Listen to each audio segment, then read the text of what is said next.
Hey guys, welcome to another video presented by Chum Wizards, and today we are going to show you my 4 easy steps to making my characters. This is my process. Today's character, I'm just going to use my wizard character that I've been drawing on and off for some years now.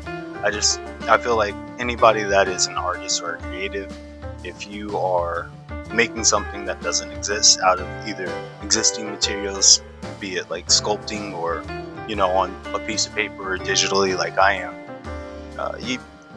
you're a wizard. You're making something out of nothing. That's the magic in and of itself. So I'm just doing some very simple poses here on this sketch. Didn't really know what I wanted to do when we got started, but this is just to get my precision down. And then you have the line work. That's step number 2. So once you have what you want your character to look like, or you have a pretty decent idea in your sketch, then you can move on to actually inking everything out. And this is where you're hammering out those final details.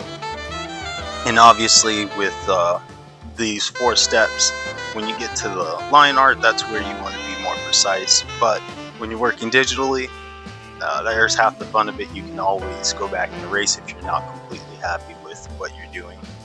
I don't normally do extra cross-hatching, but in this one I did. And then you have step number 3, which is your color.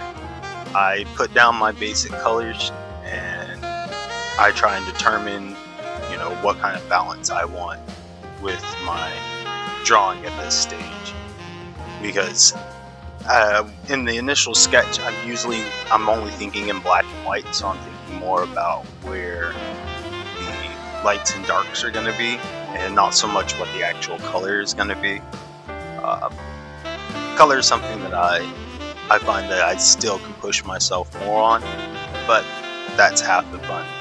And in this one, you'll see I do play around with the color from time to time, just because I'm not completely sure whether I wanted hair to be the darker aqua green or I wanted the shirt to be, but I did know that I wanted those 2 colors. And as you can see, I wasn't completely happy with that pose, so I went ahead and I'm straightening out that right leg there, so it looks a little bit more balanced. I'm also adding in some more cross hatching because I wasn't completely happy with my inking. That's part of the fun of doing digital. And then on to step 4, which is your shadows and highlights. Now this is where you're going to go in and add that extra detail that you don't have with that base color, just to show some cast shadows and core shadows, as well as your highlights where the light is actually hitting. And this is a great way to add some extra depth to your drawings. Instead of just that flat base color, now you're actually giving some form to your character. Very simple and easy. I'm not going too crazy with it. I just want to be able to show the basics, give people a general idea of what's going on with my figure here. And that's my process. So you have your sketch, line, color, and then shading and highlights. So thanks guys for watching. You can check me out on the social medias, and I'll see you next time.